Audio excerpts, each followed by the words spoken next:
페이지고요.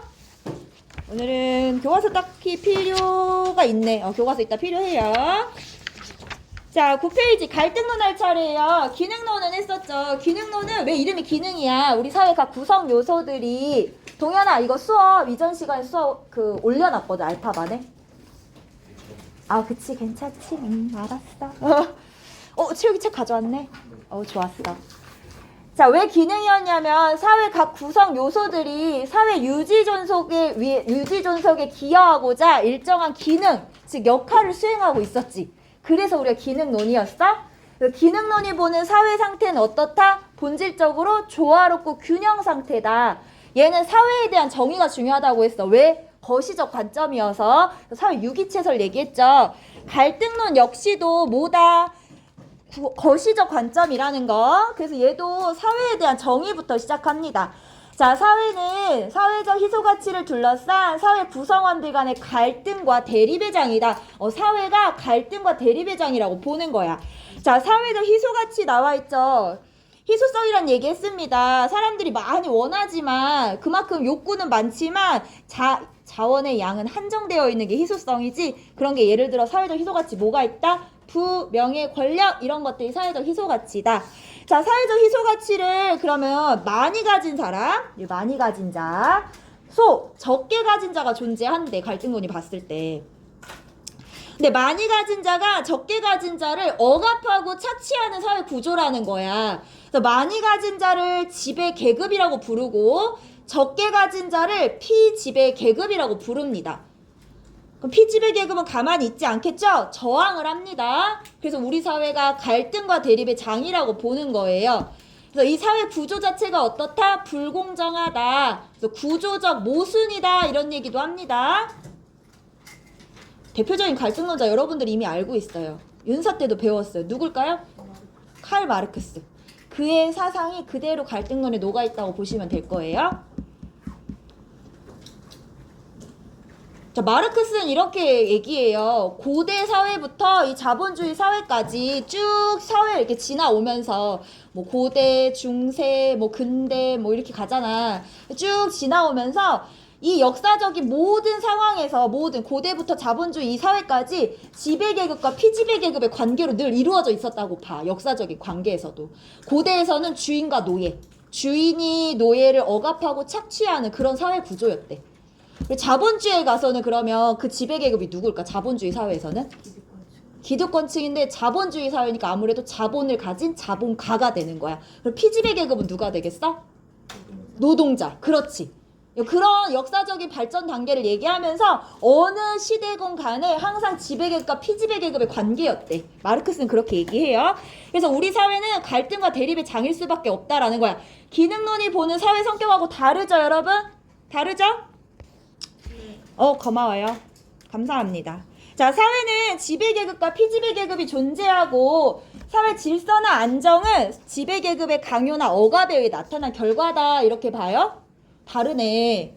아까 기능론은 우리 사회가 본질적으로 조화롭고 균형적이라고 했잖아. 우리가 다 합의된 규범으로 역할을 다 공정하게 배분해가지고 그걸 조화롭게 수행해가지고 우리 사회 질서 유지가 된다고 봤는데 갈등론은 이 사회 질서 유지가 되는 게 지배계급이 억압하고 착취한 그 결과라고 보는 거야. 자, 이거 중요한 말이에요. 지배계급과 피지배계급의 이익은 밑줄 그어봅시다. 양립할 수 없다라는 말이 나와요. 양립이 뭐야? 동시에 성립되다라는 건데 동시에 성립될 수가 없어. 이미 그렇지. 지배계급은 많이 갖고 피지배계급은 적게 갖고 있잖아. 이익이 똑같지 않죠? 자, 그렇기 때문에 그 사회적 희소가치를 둘러싸서 계속 투쟁을 벌이고 갈등을 벌인 상황이더라. 갈등은 필연적이다. 다르지. 기능론은 갈등이 불균형 상태라고 봤어. 본질적으로 조화 균형 상태이기 때문에. 그런데 갈등론은 어떻대? 갈등은 필연적이야. 왜? 사회 구조 자체가 모순이고 불공정하기 때문에. 그래서 이 갈등은 사회 변동의 원동력이 된다. 엄청 중요해요. 갈등론에서 갈등은 필연적이며 이 갈등은 사회 변동의 원동력이 된다. 그리고 갈등론은 이 사회가 변화하면 사회가 발전할 것이다. 이렇게 봐요. 그럼 사회 변동에 대해서 갈등론자들은 긍정적으로 보는 거지. 그래서 마르크스도 뭐라 그래? 프롤레타리아여 단결하라 해서 프롤레타리아 혁명을 얘기하지. 그게 평등한 사회로 나아갈 것이라고 보는 거잖아. 그게 긍정적인 사회라고 보는 거잖아. 그래서 갈등론은 사회 변동에 대해서 긍정적으로 봅니다. 기능론은 사회 변동에 대해서 부정적이었어요. 왜? 지금이 너무 좋은 상태니까. 굳이 변할 필요가 없는 거야. 그래서 보수적 관점이다 이렇게도 얘기했죠. 수업이 한 4시간쯤 되면 이제 막 외우기 시작하는데 그 항상 첫 시간 가면 버벅대지 뭐. 첫 시간 그렇게 하다가 그 니네 왜 이렇게 착해? 아니 그 왜 작년 2학년에 대한 그 무성한 좋지 않은 소문은 누가 만들어낸 거야? 2학년 특히 뭐 남학생들 뭐 그래 마스크 물론 잘 안 쓰는 거 그냥 인정해. 1학년 때부터 안 썼으니까. 그건 알겠는데 뭐 애들이 되게 뭐 선생님한테 뭐 이렇게 부정적이다 뭐 이런 얘기 너무 많아가지고 그래서 나는 근데 내가 1학년 때 느꼈던 너희들은 물론 되게 졸려하긴 하지만 그런 학생들은 아니라고 생각했는데 3학년 나와서 보니까 너무 예쁜 거야. 막 동현이 너무 예쁘지. 막 민교 눈 너무 예쁘지. 세혁이 갑자기 엄청 열심히 하지. 그래서 나 뭐 진짜 내려가서 1학년 교무실 가서 3학년들 너무 멋있다고 막 이렇게 칭찬했더니 그 임명 선생님 알아? 네. 임명쌤이 지금 우리 1학년 부장님이시거든. 그랬더니 나는 작년부터 걔들 알고 있었다고 이쁜 거 알고 있었다고 막 이러시더라고. 그러시더라고. 김현주 쌤도 너무 이쁘다고 남자애들 이쁘다고 그러시고. 그치. 자, 그 다음 볼게요. 기능론은 사회 규범을 사회 전체가 합의했다고 했어요. 제도도 사회 전체 합의해서 만든 거야. 그럼 이 갈등론에서 사회 규범은 누가 만들었느냐? 지배계급이 만든 거야. 지배계급이. 그러니까 불공정한 이 사회 구조라는 게 지배계급에 유리한 세상인 거야. 갈등론이 볼 때는. 그래서 지배계급이 자신의 기득권을 보호하고 계급을 재생산하기 위해 만든 수단에 불과하다 이렇게 보는 게 갈등론입니다. 그러면 사회 규범을 누가 만들었느냐도 기갈에서 다르게 얘기할 수 있겠지. 그거 차이점 알고 계셔야 돼요. 자, 의의 볼게요. 당연히 우리 사회에서의 그 갈등 측면을 이해하는데 유용하겠죠. 뭐 지금 러시아랑 뭐 우크라이나 이렇게 전쟁 나고 있는 거 우리 사회 갈등인 거지. 이 지구촌의 갈등이잖아. 이 갈등을 이해하는데 이것도 어떻게 보면 힘의 논리, 균형의 논리. 어떻게 보면 러시아가 지배 집단이고 우크라이나 피지배 집단 아니야. 막 이렇게 억압하고 착취하고 거기 우크라이나가 땅이 그렇게 비옥하다며. 그래서 옛날에 러시아, 그러니까 소련일 때 그 같은 영토였잖아. 그 우크라이나에서 그 곡물을 많이 이렇게 수탈해 갔다고 얘기하더라고. 이렇게 많이 빼앗아 가고. 그래서 막 그 기근이라고 해야 되나? 굶주림이 되게 심했대. 우크라이나 그 국민들이 다 뺏어 가서. 그런 것도 있었고. 자, 한계를 보면 갈등론은 모든 사회관계를 지배와 피지배 관계로 단순화합니다. 그러니까 예를 들면 교사와 학생의 관계도 지배 피지배 관계인 거야. 내가 너희들을 억압하고 착취하는 관계. 그리고 집에서도 가정에서도 남편이 아내를 착취하는 관계. 가부장적인 가족제도 이렇게 얘기하지. 그런 다 모든 관계로 보는데 내가 너희들을 억압하고 착취하진 않잖아. 오히려 니들이 나를 억압하고 착취하지 않냐? 뺏어가고 막 먹을 거 있으면 막 달라고 그러고 그치? 모든 관계 이렇게 보는 게 갈등론. 그리고 협동과 합의, 조화 이런 걸 설명하기에는 기능론이 적합하죠. 갈등론 이런 걸 설명하기 어려워. 왜? 우리 사회는 갈등 무슨 덩어리인데 어떻게 화합하고 조화를 이루겠어. 설명하기 어렵고 사회 질서와 안정의 중요성을 경시한다. 이런 한계점이 있어. 잘 보면 기능론에서 중요시하게 여겼던 부분들이 갈등론에서는 한계점으로 작용하고 있는 거 보이시죠? 그렇게 알아두시면 되고 그럼 갈등론에서 사회 문제의 원인은 뭐냐? 그냥 불평등한 사회 구조 그 자체지. 사회 구조가 불평등하기 때문에 우리 사회는 갈등이 만연할 수밖에 필연적일 수밖에 없는 거야. 그게 바로 사회 문제인 거잖아. 그래서 사회 문제의 원인은 불평등한 사회 구조로부터 나타난다. 라고 보시면 돼요. 여기 경제 수학이 듣더만 경제 수학 듣는 사람 있어 여기? 내가 여기 6반에서 수업을 막 되게 열심히 하고 나왔어. 근데 여기 앉아서 어떤 선생님이 딱 일어나길래 전도연 선생님이 3학년 수업을 들어오시네? 이랬어. 경제 수학이더라고? 손석희 쌤이었던 거야. 그래서 손석희 쌤한테 나 전도연 쌤인 줄 알았다 했더니 그 다음 얘기 안 할게. 뭐라고? 전도연 쌤. 작년에 한문 선생님. 근데 한문쌤 3학년 수업하세요? 안 하셔. 하셔? 한경? 환경? 환경을 하신다. 실용경제도 하신다며 뭐 한문 선생님들이. 맞아요. 황현미 쌤 하시고 막 이러던데. 불평등한 사회 구조 자체가 사회 문제의 원인이다. 그래서 갈등은 필연적일 수밖에 없다. 사회가 썩었어. 갈등론이 볼 때는. 마르크스 계속 얘기하지. 사회가 썩었다고. 가진 자들만 계속 갖게 되는 그런 세상이라는 거야. 그거를 뭐라고 불러? 계급 재생산. 자, 넘어가 볼까요? 다 쓰셨으면? 자, 교육 제도를 바라보는 상반된 관점 이렇게 나와 있는데 이제는 알아. 우리 제도라는 거, 어떤 제도라는 거에 우리 사회 유지 존속에 기여해. 그래서 꼭 필요해. 이렇게 보는 게 기능론이잖아. 그럼 교육 제도 꼭 필요해. 이렇게 보는 거는 기능론이겠지. 그 긍정적으로 보는 거야, 제도에 대해서. 갈등론은 어떻게 보겠어? 교육 제도 누가 만든 거야? 지배 집단이. 계급 재생산 하려고. 자기들한테 유리하려고. 그러니까 이거 모순 덩어리야. 없어져야 돼. 라고 보는 건 누구겠어? 갈등론. 그러니까 제도에 대해서 부정적으로 보는 거 갈등론이다. 이렇게 보시면 돼요. 믿지 마. 열심히 치면 뭐 할게요. 자, 기능론. 이거 4단원 가면 또 나와. 4단원 가면 또 나오는데 지금 이해하고 가면 좋겠지. 기능론은 사회 규범을 우리 사회 전체가 합의했다고 봤어요. 제도도 사회 전체가 합의해서 만든 거야. 그러면 학교에서는 뭘 배우겠어? 학교에서 배우는 게 뭐야? 우리가 사회 구성원으로서 필요한 지식, 규범, 가치관 이런 거 배우겠지. 그럼 학교에서 배우는 거 우리 사회가 합의한 지식과 가치관, 그다음에 규범 이런 걸 배우겠네? 나와 있네. 사회 전체의 필요와 합의가 반영된 지식과 기능, 가치관을 전수하는 역할을 하면 돼. 누가? 교육제도가. 우리가 합의한 거니까 이런 가치나 지식들을 내면할 필요가 있겠죠. 이런 걸 뭐라고 해? 사회 구성원으로서 필요한 지식, 가치관, 그다음에 뭐 규범 이런 것들 내면하는 걸 우리는 사회화라고 해요. 2단원 가면 사회화를 해. 그럼 기능론은 교육제도가 사회화 역할을 한다고 보는 거야. 우리 합의된 지식을 내면화시키는.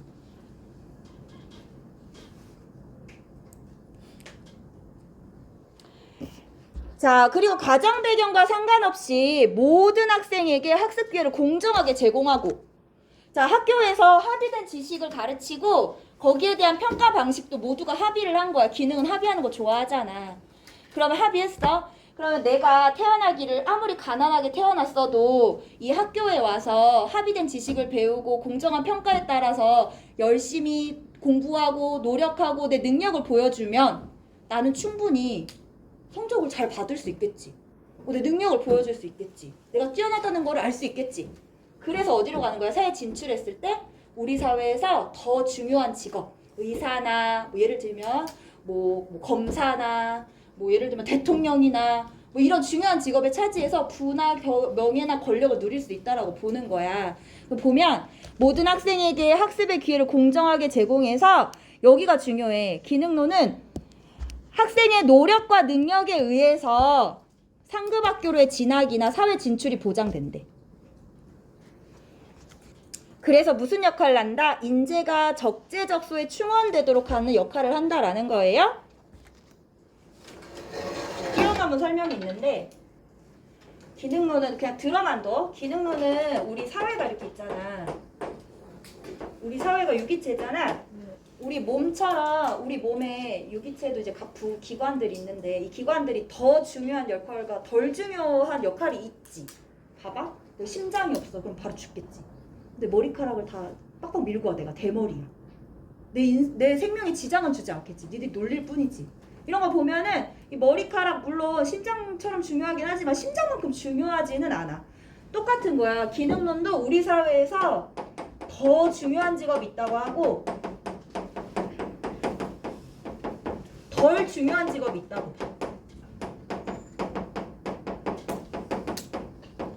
예를 들면 이거 내가 한 게 아니라 이 기능론자가 얘기하는 거야. 의사는 우리 사회 구성원들의 생명을 살리는 역할을 하는데 청소부는 우리 사회를 그냥 깨끗하게 해주지. 그러니까 의사만큼 이렇게 중요한 역할을 수행하지 않는다라고 보는 거야. 그래서 덜 중요한 직업이라고 봐. 그러면 이 학교는 어떤 역할을 하냐? 합의된 지식을 가르치고 공정한 평가를 통해서 능력 있는 인재를 선발을 해. 그럼 이 능력 있는 인재가 더 중요한 직업을 해야 여기를 맡아줘야 우리 사회가 원활하게 작동하겠지. 그럼 얘를 이 능력 있는 인재를 더 중요한 직업에 갈 수 있도록 인재를 적재적소에 배치하는 역할을 한다라고 하는 거야. 그럼 여기는 뭐가 중요해? 내 노력과 능력이 중요해. 내 노력과 능력이 있으면은 우리 사회 더 중요한 역할로 갈 수가 있다라고 보는 게 기능론이에요. 개천에서 용난다 이런 말 있죠? 그런 말이 기능론에 적용될 수 있는 거야. 그러면 기능론은 교육제도가 사회 전체를 원활하게 원활하게 작동하고 발전하게 하는 구성 요소라고 보잖아. 사회화 기능을 하고 인재를 적절히 배치해서 그럼으로써 사회 이동도 가능하게 하는 거지. 개천에서 용난 애가 개천에서 공부 열심히 해가지고 용날 수 있는 거니까. 알았지? 이렇게 보시면 돼요. 갈등론은 볼게. 갈등론은 합의된 규범이 아니라 지배 집단의 규범을 사회 규범을 지배 집단이 만든다라고 봤죠? 그래서 학교에서 가르치는 것도 뭐다? 지배 계급이 원하는 지식과 기능, 가치관을 학생들에게 주입하기 위한 수단이더라. 니들이 지금 학교에서 배우는 것들 있지. 나중에 노동자로서 살기 위한 필요한 그런 지식과 기능, 가치관들을 배우는 거야. 예를 들어볼까? 교무실에 가요. 교무실 들어가기 전에 선생님 항상 뭐 하라 그래? 똑똑똑 노크를 하고 들어오세요 이렇게 하시지. 똑똑똑 노크를 하고 들어가고 선생님한테는 공손하게 존댓말을 쓰면서 용건을 얘기하고 허락을 구하고 맞지? 기능론 입장에서 이거 다 뭐야? 너희들이 나중에 노동자잖아. 노동자가 돼서 자본가를 대할 때 필요한 행동 양식을 배운다고 보는 거야. 여기서 다 지금 이미 배우고 있는 거야. 나중에 사장님실 갈 때 똑똑똑 노크하고 사장님한테 허락을 구하고 이런 것들. 그런 걸 지금 학교에서 배운다고 보는 거야. 갈등론은. 그래서 피지배 집단에게 불리한 교육 체계로 자 그들의 사회 이동을 교묘하게 차단한대. 자 이제 갈등론 또 이렇게 얘기해. 4단원에서 할 거라고 했는데 갈등론 뭐라고 얘기하냐면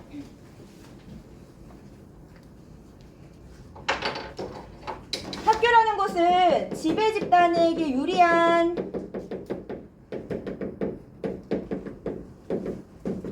지식이나 기능이나 가치관들을 가르친다고 봤죠. 그러면 평가 역시도 누구에게 유리하다? 지배 집단에게 유리할 수밖에 없어. 그러면 내가 A라는 애가 노동자로 태어났어. 학교에 갔어. 얘는 피지배 집단이야. 그럼 학교에서 배우는 지식 나한테 익숙할까? 얘한테 A한테? 낯설어. 그럼 A는 아무리 열심히 공부해도 유리하지 불리한 지식 가지고 지배 집단에게 유리한 평가에서 얘는 자기의 노력이나 능력으로 잘 할 수가 없는 거야.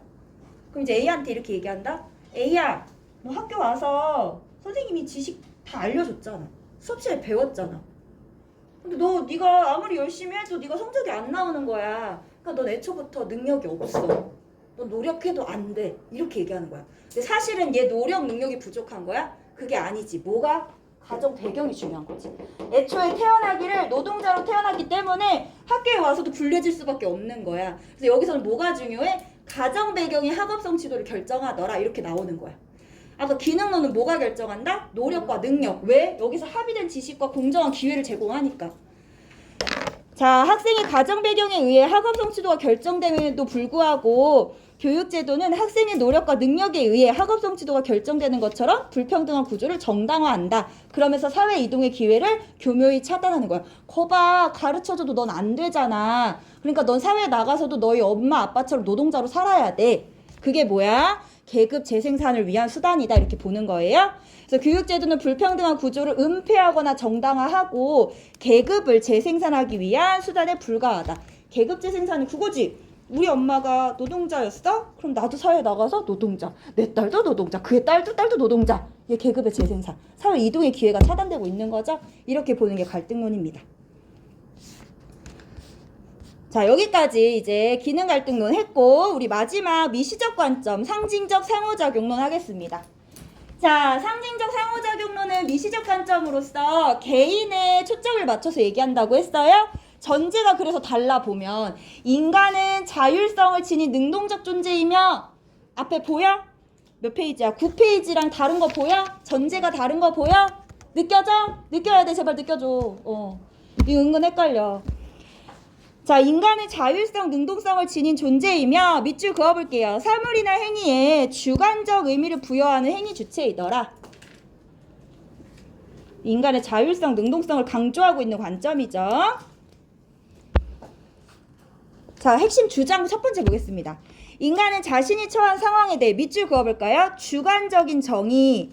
이거를 우리는 상황정의라고 부르는데 위에 같은 말이야. 주관적인 의미부여 이거랑 같은 말이야. 주관적인 의미부여, 주관적인 정의, 상황정의, 뭐뭐라고 한다, 뭐뭐라고 규정한다 이런 것들이 다 같은 말이에요. 이거에 기초하여 행동한다 이렇게 되어 있어요. 상황정의가 뭐냐 궁금하잖아. 자신이 처해진 상황을 인간이 자율성과 능동성을 가지고 그 나름대로 정의를 하더라. 이게 상황정의에 축약된 말인데 내려볼게. 밑에 나와있지 상황정의. 자, 대학 수학능력 시험을 앞둔 갑에게 을이 휴지를 병이 포크를 선물했다. 우리 이것만 봐도 알아. 오, 왜 휴지와 포크를 선물했는지 알지? 휴지는 무슨 의미야? 오, 잘 풀어. 포크는 잘 찍어. 봐봐. 자, 잘 풀어, 잘 찍어 라는 의미로 해석해서 고마워라고 얘기했다면 두루마리 휴지와 포크라는 상징이 갖는 의미를 이해하고 반응한 것이다.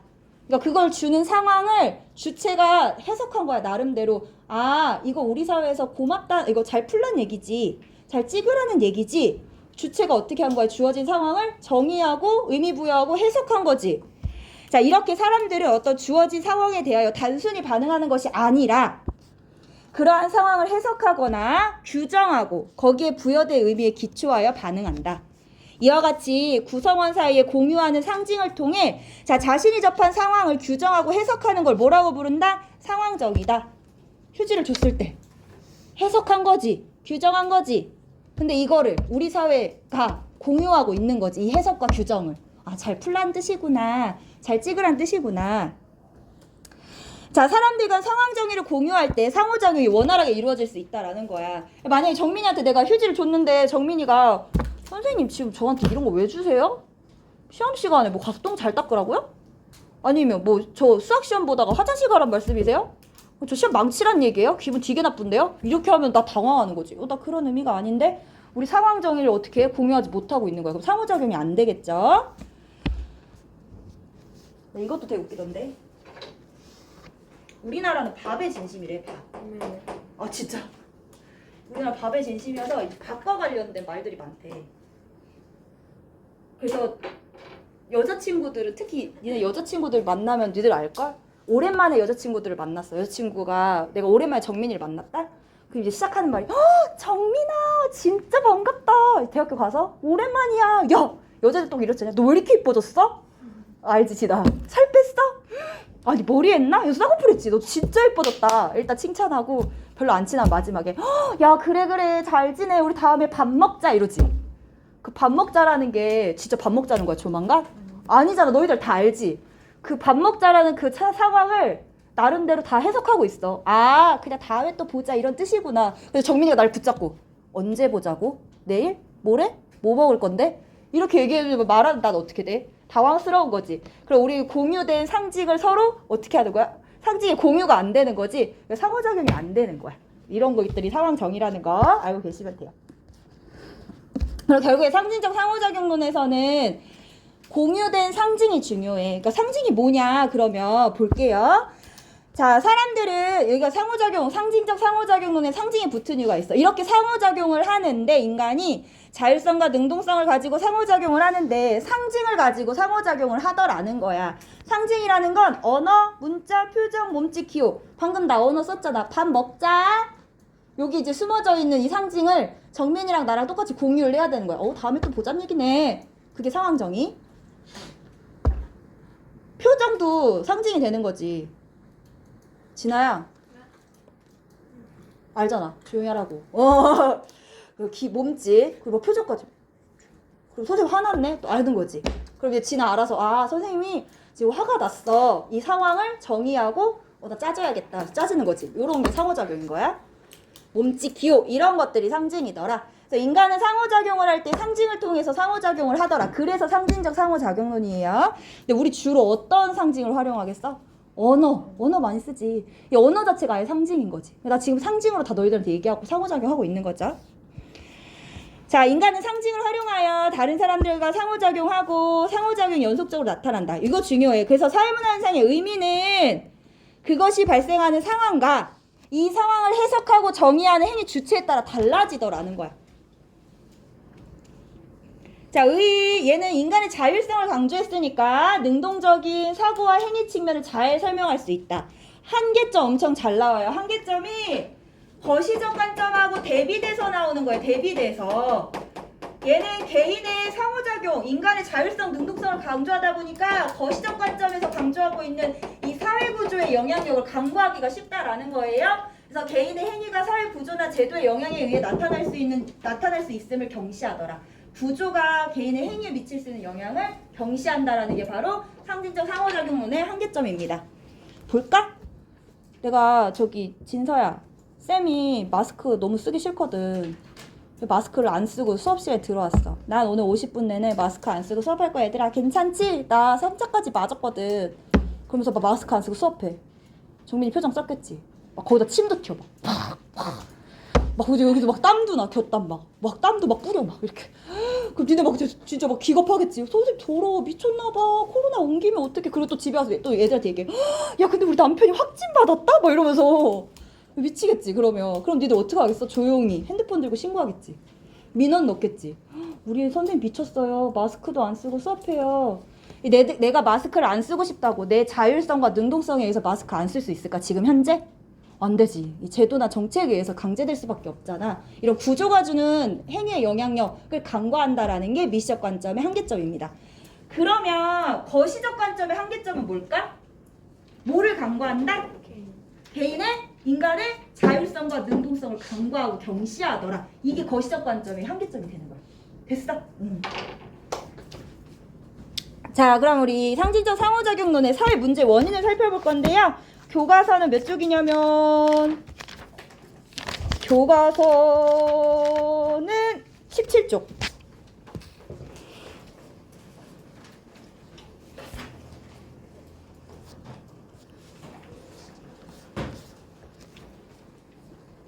힘을 내봐. 힘을 내봐. 덥지? 끌까? 끌게. 어제 뭐 했어 다들? 지난 공부? 네. 스카에서 공부? 사후 샛별. 샛별 어제 뭐 했어? 카페에서 공부. 뭐라고? 카페에서 공부. 카페인을? 카페에서 공부했대요. 아 스카. 나 배웠거든. 스카? 그냥 카? 그냥 가. 좋은 데 있나? 공부하기 좋은 데 카페 있어? 어디? 샛별 동네에 있어? 어디 무슨 동인데? 그런 거 알려주면 안 돼? 둔산동? 와 사람 많지 않아? 구성이 가면 아 구석에 카페. 다음에 추천 좀 해줘봐. 혼자 가서 있게. 혼자만의 시간이 필요해. 집에 가도 혼자 있고 싶어. 내가 진짜 애기 키우면은 내 애기가 둘이잖아. 똥을 못 싸. 진짜 8살, 6살인데도 어렸을 때는 당연히 이제 엄마만 찾으니까 똥을 못 쌌고 8살, 6살 돼서 똥을 싸러 가잖아? 그러면 나 안방 화장실에 이렇게 똥 싸고 있으면은 일단 둘째가 엄마 뭐해? 이러면서 문을 열어. 그럼 엄마 똥 싸니까 문 닫아. 그럼 이제 닫아. 그럼 이제 첫째가 와가지고 엄마 나 뭐 사야 되는데 그러면서 막 나 똥 싸고 있는데 앞에서 막 읽어. 메모한 걸 읽어. 그럼 우리 나가서 얘기하자. 그러면서 또 문을 닫아. 그럼 이제 조용히 똥 싸려고 이제 어떻게 하는 줄 알아? 안방에서 장롱에 숨었다. 뭐 나왔다 하면서 둘이 막 놀아. 똥이 안 나와. 변비야 변비. 너무 귀엽지. 서우야 똥 얘기도 했는데 이제 안 일어나는 거야? 자, 상징적 상호작용론에서 본 사회 문제 보겠습니다. 아까 우리 상황정의란 얘기 했잖아. 그러니까 주어진 상황에 그 행위 주체들이 어떻게 상황을 해석하고 의미를 부여하느냐에 따라 달라진다고 했지. 사회문화 현상의 의미는. 마찬가지야. 사회 문제도 그 사회 구성원들이 어떻게 규정하고 의미를 부여하고 해석하느냐에 따라서 사회 문제는 될 수도 있고 안 될 수도 있는 게 바로 상징적 상호작용론입니다. 자, 볼게요. 자, 상징적 상호작용론 관점에 따르면 사회 문제는 실제로 존재하는 현상이 아니라 이 말이야. 그 말은 사회 문제를 규정하는 객관적 기준이 존재하는 것이 아니라 같은 말이야. 실제로 존재하는 현상이 아니란 얘기는 규정하는 객관적 기준이 존재하는 것이 아니란 얘기야. 나 써보고 얘기해볼게. 사연 지은 졸리지. 맞아. 50분 내내 나만 떠들면 얼마나 졸려. 충분히 이해해.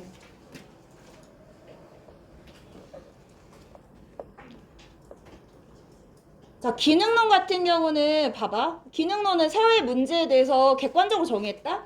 사회 각 구성 요소들이 자기가 맡은 역할을 하지 못했을 때. 그게 사회 문제라고 보지. 갈등론은 불공정한 사회 구조 자체에서 나타나는 현상이야. 근데 상징적 상호작용론은 그런 객관적인 기준이 있는 게 아니야. 있는 게 아니라 상황 정의에 따라 달라진다라고 보는 거예요. 그 같은 상황이라도 구성원들이 어떻게 상황을 해석하고 그것들을 공유하느냐에 따라서 사회 문제가 될 수도 있고 안 될 수도 있다라고 보는 게 상징적 상호작용론입니다. 그래서 상징적 상호작용론자들은 사회 문제 개념 정의에 대해서 관심을 두기보다 기능론, 갈등론은 개념 정의했잖아.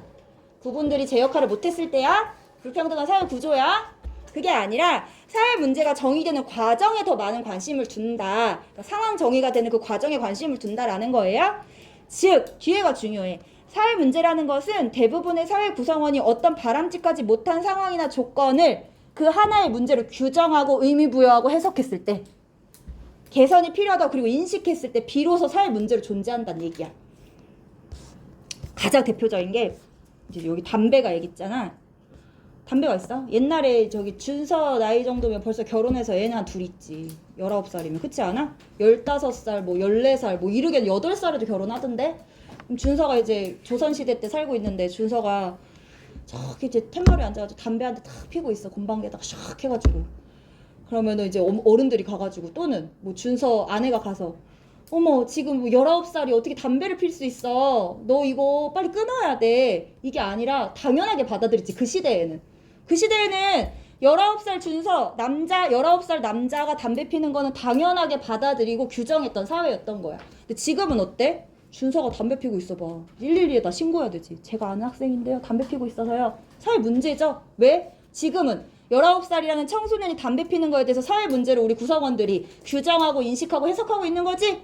그래서 사회 문제의 상대성이 나타날 수 있는 게 상징적 상호작용론이에요. 그래서 시대나 상황에 따라서 사회 문제가 될 수도 있고 안 될 수도 있다는 얘기야.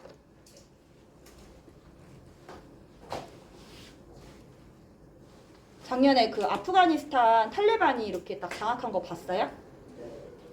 그 전에 사회는 여성이 사회 진출해서 직업을 가지는 거에 대해서 탈레반이 장악하기 이전에 당연시 여겼지. 당연시 여겼대. 그래서 여성 앵커도 있고 뭐 모델도 있고 여성이 TV에도 나오고 막 직업적으로도 막 성공하고 심지어 학교도 여성들이 당당하게 가고 이런 사회였다라는 거야. 그리고 이제 사회 구성원들 간에 여성이라면 당연히 직업 똑같이 남성처럼 직업도 가질 수 있고 공부할 수 있지 라고 사회 구성원들이 여성들이 직업을 갖고 그 다음에 학교를 다니는 상황에 대해서 정의를 내리고 공유를 하고 있었지. 근데 탈레반이 이제 완전 장악해버렸어. 그러면서 여성은 어떻게 돼버렸어? 집으로 들어갔지 다들. 그리고 남자가 없으면 나오지도 못해. 여성의 존재는 다 사라졌어. 그럼 그 사회에서 여성이 학교를 가? 헉, 직업을 가져? 사회 문제라고 보겠지. 그 사회에서는, 그 시대에서는, 지금 탈레반에서는 이렇게 같은 현상이라도 구성원들이 어떻게 공유하고 있냐에 따라 사회 문제가 될 수도 있고 안 될 수도 있는 거야. 그게 바로 상대성입니다. 아시겠죠? 고마워. 나 이렇게 대답해주면 너무 고마워. 네, 사회문제 원인 이렇게 많이 써놨는데 요거 다 교과서에 있는 거야. 그러니까 여러분들 이렇게 써놔. 사회문제 원인 해놓고 교과서 P17 참고. 사회문제 원인 해놓고 교과서 P17 참고 이렇게 해놔. 사회문제 원인 땡땡 해놓고 교과서 P17 참고. 서우는 왜 저렇게 갔을까? 사회문제 원인 교과서 P17 참고. 샛별이는 1학년 담임쌤 안 보고 싶어? 정국진 쌤 너무 보고 싶지 않아? 나도 되게 보고 싶어. 짝꿍이셨거든.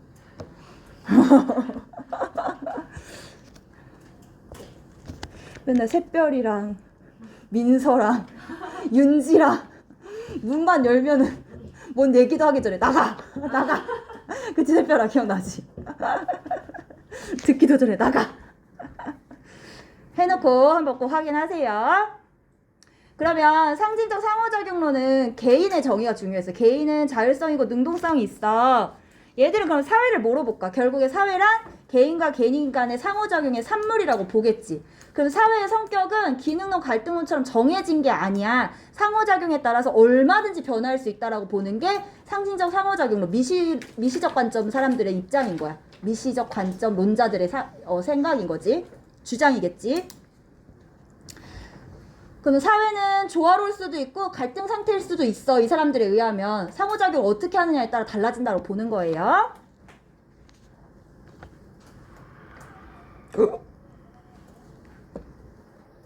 1학년 남자애들이 필기를 엄청 열심히 해, 채우가. 1학년 남자애들 중에 아는 애 있어? 그치, 이제 3학년쯤 왔으면 그 쪼랩들은 이제 눈에 안 보이지. 그치, 시선이 이렇게. 내가 굳이, 그치?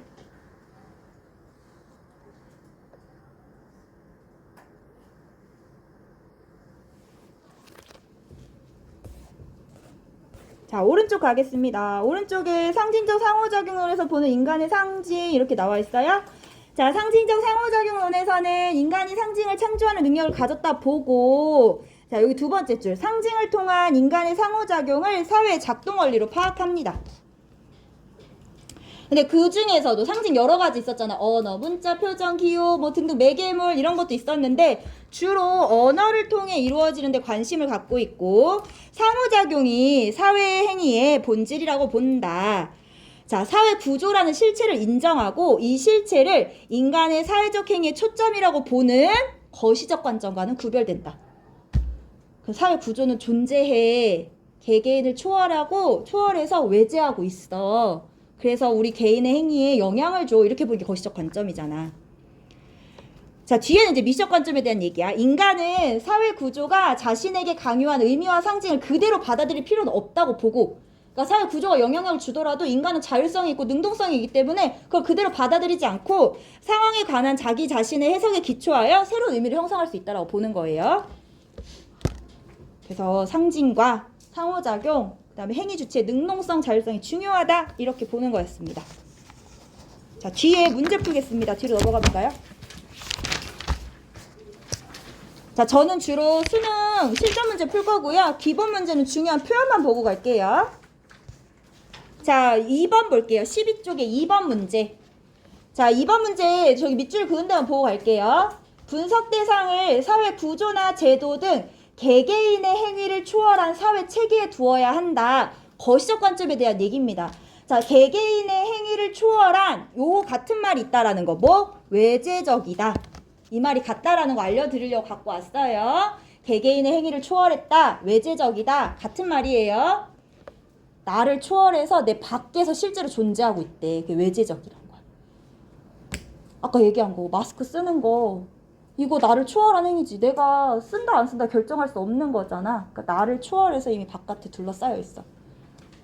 화폐제도, 경제제도 같은 것도 내가 태어나기 이전 상태부터 정해져 있어서 내가 태어나서 나는 그걸 따라야 되는 거지. 이미 나를 초월해서 이미 정해져 있었던 거야. 내 밖에서. 외제적이다. 이런 말들이 어렵네. 그다음에 옆에 4번 문제 볼게요. 사회 구조를 이미 근본적인 모순을 가지고 있는 불평등한 상태로 보는 A 관점은 갈등론이 되겠죠. 중요한 거 지배계급과 피지배계급의 이익은 양립할 수 없다. 요거 한 번 더 밑줄 그어볼게요.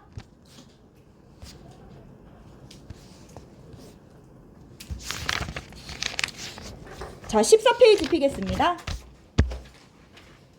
자, 14페이지 5번 선지만 보겠습니다. 사회문화 현상과 자연현상 구분하는 거예요. 우리 이거는 기출문제 풀었었지. 정민아 풀었던 것 같은데, 그치? 자, 5번 선지 보면 과학적인 연구가 가능하다라고 했어요. 같은 말로 경험적인 자료를 통해 연구될 수 있다. 연구할 수 있다. 배웠지? 경험적인 자료를 통해 연구하는 게 과학이라고 했어. 자연과학, 사회과학 같은 말이야. 과학적인 연구가 가능하다 이꼴 경험적인 자료를 통해 연구할 수 있다 같은 말이 앞에 셌습니다. 하품하지 마. 하품하지 마. 선생님 근데 기출 자연현상이랑 거기만 풀었어요. 알아. 뒤에 풀었지 나중에. 아유, 정민이 아주 잘하고 있어. 네, 뒤에 올려보겠습니다. 뒤에 몇 번 풀 거냐면 5, 7, 8 풀 거야. 5, 7, 8. 5, 7, 8. 지금 풀어봐 좀. 5, 7, 8. 안 푼 사람 5, 7, 8. 5, 7, 8, 5, 7, 8, 5, 7, 8. 내가 좀 텐션이 높은가 봐. 애들이 막 거부해. 첫 시간에 1학년 1반 가가지고 막 이렇게 얘기하니까 질색팔색. 미안해 얘들아. 사과했어. 50분 내내 나만 말하는데 텐션이라도 높아야지.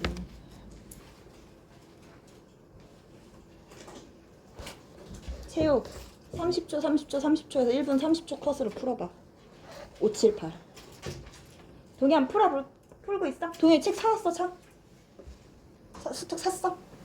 오, 나 한 권 있는데 줄까? 주면 너 공부할래? 진짜로? 한 권 남은 거 그럼 너 준다. 나 누구 줄지 계속 고민하고 있었거든. 너 준다 그러면. 줘도 되지 나? 다 있잖아. 진아 없어? 수특 없어? 너 살 거야? 나 동희 줘도 돼? 너 줄까? 너 줘? 쟤 줘? 진아 줄까 그러면? 동현이는 그러면? 동현 살 거야? 살 거야 안 살 거야? 다음 시간에 누가 먼저 사오는지 보자 그러면. 먼저 사오고 안 사오면 약간 눈치 게임인 거 알지? 둘 중에 한 명한테 간다. 그냥 갖고 와 그래도. 문제 풀어야 되나 진아야. 이거 빌리긴 했어요. 아 빌리긴 했어? 네. 아니면 너 혹시 태블릿 있어? 태블릿? 그래? 태블릿으로 공부하는 애들은 다운받아 오기도 하더라고. 아니 출력이 가능하면 출력해와도 되고 학교 그 EBS 페이지에 홈페이지에 이거 올라와 있거든 교재 그대로. 출력해와도 돼. 사려고. 아 사. 다음 시간에 기대할게. 둘 중에 누가 사오나. 5, 7, 8이라고.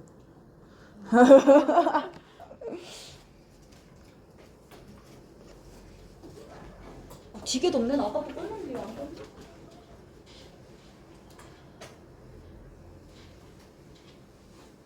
아 배고프다. 색깔 서우는 어떻게 다음에 책 사온대? 책이 있어요. 아 있어? 네. 와 그랬군.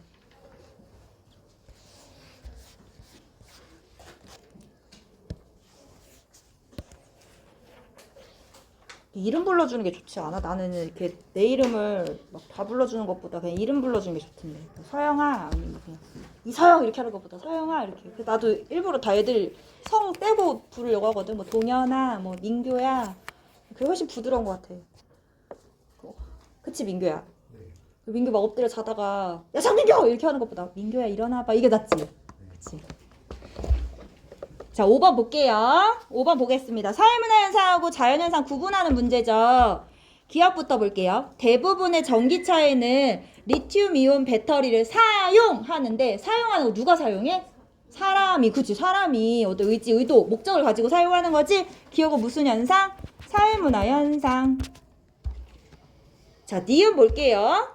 자, 리튬이온 배터리는 기온이 떨어지면 니은 전해질이 굳어 리튬이온의 이동이 저하된대. 이거는 무슨 현상? 자연현상. 그 저하되지 마. 인간이 아무리 그렇게 빌고 빌어도 이건 자연현상에 따라서 저하되는 거죠. 자, 디귿. 겨울철만 되면 짧아지는 주행거리의 불편함을 호소하고 있대. 누가 호소해? 사람이. 그 무슨 현상? 사회문화 현상. 대충 눈치챘지? 어떤 현상을 볼 때 주어가 누구냐 이거에 좀 초점을 맞춰서 보세요. 서술어랑 호소, 사용, 저하 이런 거 서술어를 좀 잘 봐봐. 그럼 기억과 같은 현상은 존재 법칙이지. 왜? 사회문화 현상은 존재 법칙이 아니라 뭐다? 당위 법칙. 자 니은 자연현상은 확실성의 원리. 오 맞네. 확실성의 원리랑 같은 말 또 뭐 있었죠 여러분? 필연성. 그렇지. 정필현 쌤 생각해. 정필현 쌤 노원고에서 너무 힘들대. 노원고 가셨잖아. 오, 한번 방문? 노원고가 노원에 있어. 유성, 온천 뭐 이런 데 가까워. 자, 3번 볼게요. 자, 디귿. 사회문화 현상은 니은 자연현상에 비해 인과관계가 명확하게 나타난다. 인과관계가 명확한 건 자연현상의 특징이었어요. 그 다음에 보편성과 특수성이 공존하는 거 이거는 사회문화 현상의 특징이지. 요거 중요하지. 경험적 자료를 통해 탐구할 수 있다. 요거는 사회문화 현상, 자연현상 둘 다의 공통점. 아까 과학적인 연구의 대상이 될 수 있다. 과학적인 연구가 가능하다. 같은 말이죠. 7번, 8번은 다음 시간에 풀 거야. 7번, 8번 다음 시간에 풀고 이거 문제 나눠줄 테니까 다음 시간에 문제도 풀어오세요. 코로나19 감염 예방을 위해 식사 전에는 반드시 비누와 물 또는 손 소독제로 손을 씻어야 합니다. 급식실에서는 앞 학생과 거리 두고 줄 서기, 식사 중 대화하지 않기, 점심시간 자리 옮기지 않기. 우리 함께 실천해봐요. 올바른 식사 예절은 건강한 생활의 기본입니다.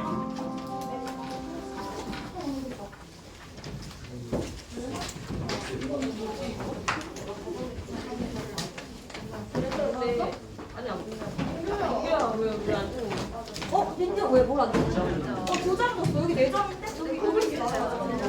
여기 민규를 나왔어?